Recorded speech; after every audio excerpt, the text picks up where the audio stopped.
It's my distinct pleasure to introduce our panel on the foster care system, and I know you're going to give them your undivided attention.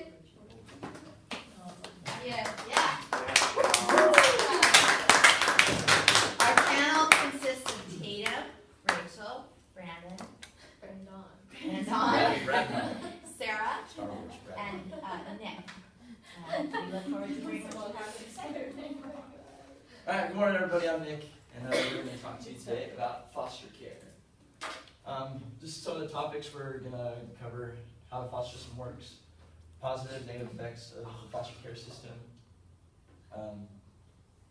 Everything right? Yes.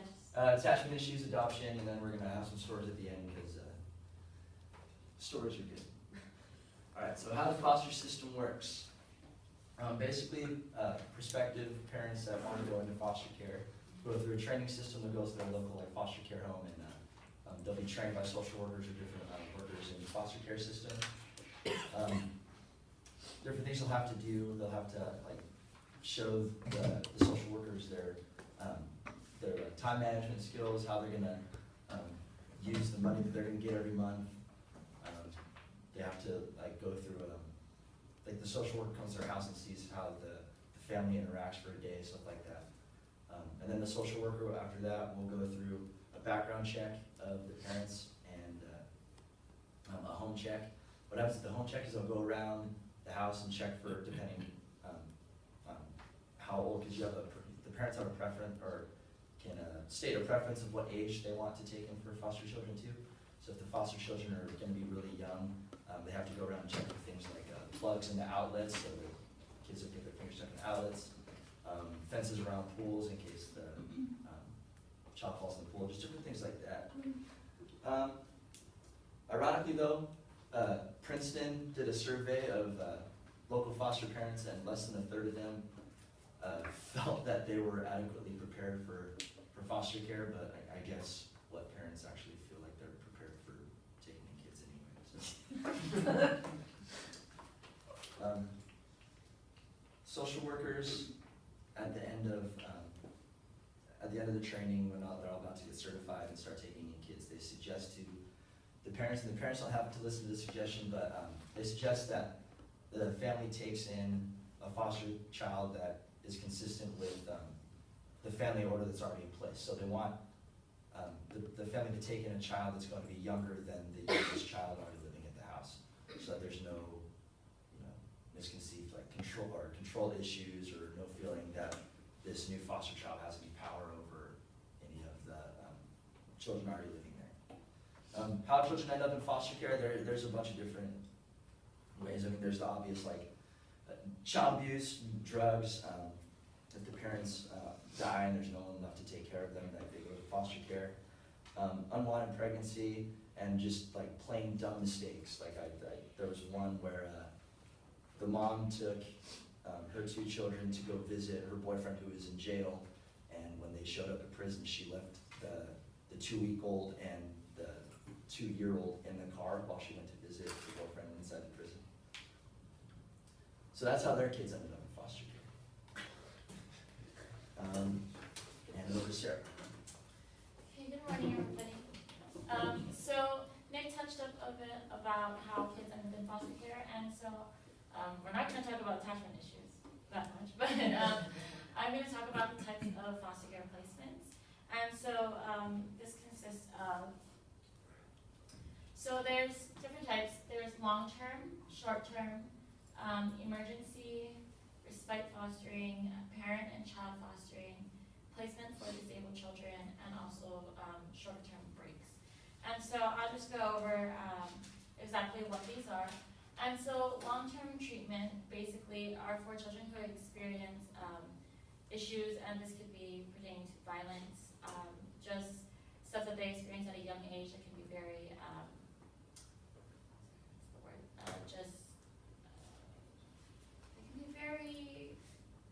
it's just really bad. Sorry, that's the word I'm looking for.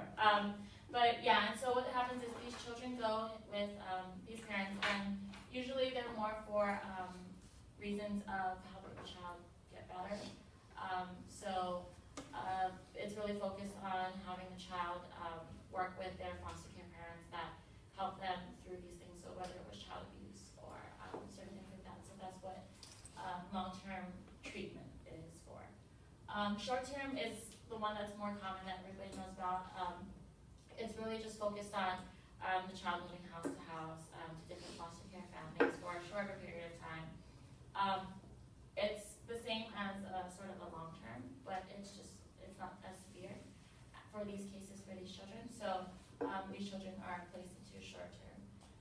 Emergency foster placement is when it's very immediate, and so sometimes parents that are in this type of placement care system, a lot of times if the children needs to, like in the middle of the night, if something occurs and the child needs to be taken out of that home, so that's what those foster care parents are for. So it's immediate foster care for the children, the child. Respite foster care, I really turn over what it was. Respite foster care was more for,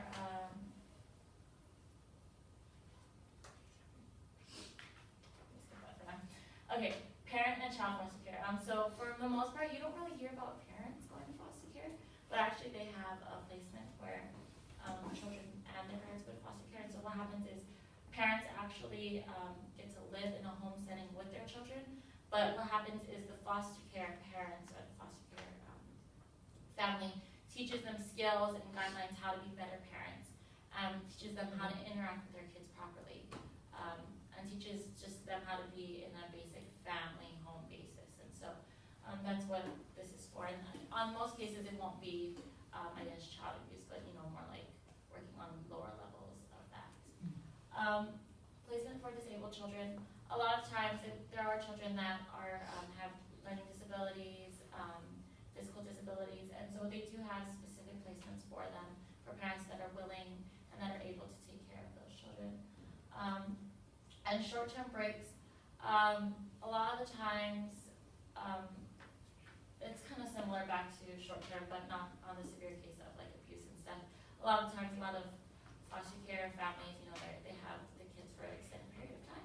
And so that's what they do. They have short-term breaks, and so they do that. And so respite fostering, actually, going back to it, I remember, it is that sort of system where the kids are with a specific foster care family for probably the week, and then they'll be moved to a different foster care family for the weekend, and it kind of just breaks off giving the care some time.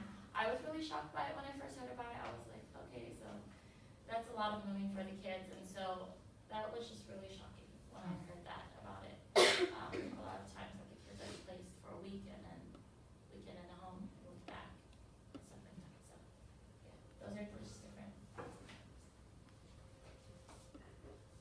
And now we'll pass it over to Rachel to talk about positives of foster care. Okay, good morning.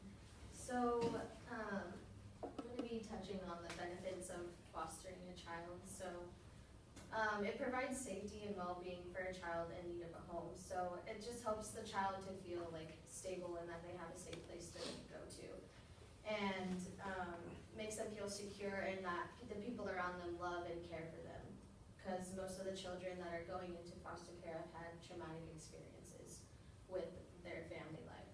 It also provides food, shelter, warmth, and the items that the children need. So most children need clothes and all that kind of stuff, like the essentials to living. So it's nice for them to feel like maybe a little spoiled for once. Providing the child with a warm meal. Maybe some children don't get that meal like every day like they had. So now they can get the meal with the foster parents and stuff like that. And then nothing feels better than having a place to go to, a nice warm home to go to at the end of the day. It also takes care of the child's medical needs, so dentist, doctor, whatever they need to get them on the right track to being a healthy kid and a normal kid. It also allows the child to live in a stable family, so the child can see what it's like to actually live in a family where things are going the right way and the discipline is the right way. And like simple things like proper way to discipline them and keep them on track, like keep them on track with school, stuff like that. And the simplest things like giving them clothes, reading them a book, all this stuff helps them in the long run. It also gives the child an opportunity to just be a kid, like go out and have fun, and maybe the family has other kids, hang out with the other kids, like do normal things, go on trips with the family, go camping, go to Disneyland, whatever they want. And then the positives of the program, so the emotional and social benefits. So it feels good that you made a difference in the child's life. The foster child can even bring you happiness into your life, so maybe the mom in the family had a lost pregnancy or something like that. The foster child can maybe take that place and make the mom feel better. It provides parenting that maybe some couples miss, like maybe they have a lot of older children and they just want that one young child again to take care of. And also knowing that you're providing the child with a warm, safe home. And then social benefits, improving the child's social skills, so making them more social with maybe adults or with the kids around them. And then also helping parents become better parents. Maybe having that one extra child in there can help them to see what they need to fix and stuff like that with their own children. And it also can help their own children interact with the child and become more social as well.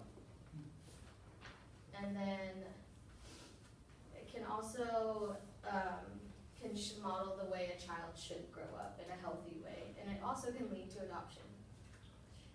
And then what you can do, so providing the child with a safe environment to live in can help them feel safe and loved. Essentially, giving love to an neglected child can help. And then I just wanted to finish with some facts. On a given day, approximately 39,000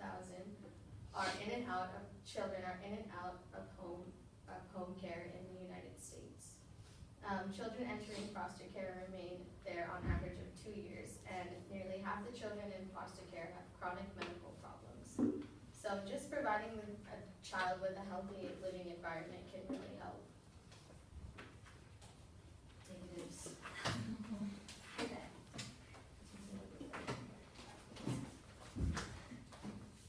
So, even though there are many positives to fostering a child, there are some negatives that we have to take into consideration, just because, kids don't really have a handbook. They don't come with instructions on how to parent. And so this is often hard so this is also how it can turn into some negatives with foster care.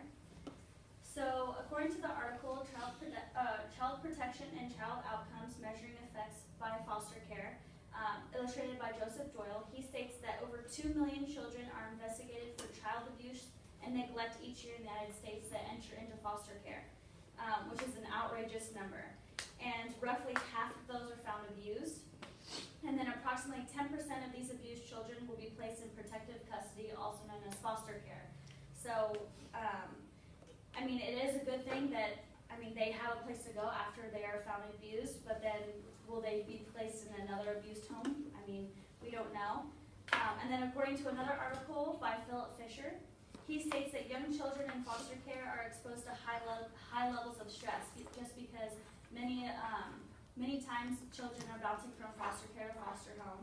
And I even have a friend that has been to just numerous amount of foster homes just because they found that the parents couldn't take care of them like they were supposed to, and then with their regular appointments by the social workers, they found that their home isn't well worth having a child, so then they have to go to another foster home, and it's the whole process over again. So, which can lead to high stress, just because, you can be in foster care anywhere from 2 years old to 17.